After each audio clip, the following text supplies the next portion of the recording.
September the 10th started out hopeful for the Fugees under-15s team. Sure, they had lost a valuable player, and their practice field was replaced with what looked all too similar to an African desert. But this was the first game of a new season. They had soccer, and they had each other, right?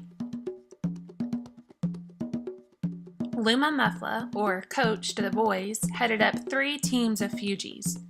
Child refugees cast out and cast off from around the globe and now improbably relocated to tiny Clarkston, Georgia.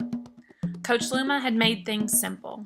If they wanted to play for the Fugees, they had to follow her rules and want to play soccer.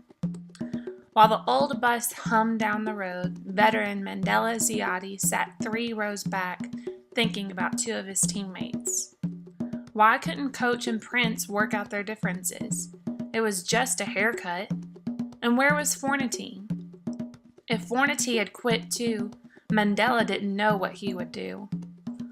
A few seats back, Konyu, another veteran player from Liberia, tried to escape the duties of home and focus on this time with his team, his brothers, and turned his energy to their game. Responsibilities of home could wait today. As the bus passed the processing plant, Alex Natwari tried not to worry about how he'd care for his brothers and baby sister while his mom began to work.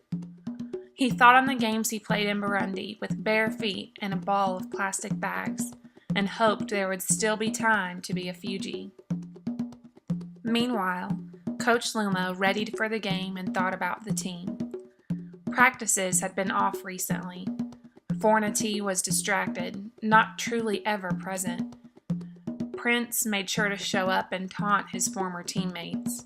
Mandela just couldn't handle the frustration and began to take it out on his teammates. Luma struggled coaching like this, but players like Konyu, who worked so hard and were completely devoted to the team, kept her hopeful. The bus arrived at the field and the boys filed off. Coach Luma counted 9 players, 2 short of a full team. Disheartened, Luma was forced to question the boys' commitment to the Fugees. Frustrated, she found her way to a far end of the field.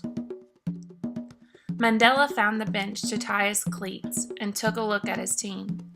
His head dropped in disgust that his teammates, his friends, had not shown.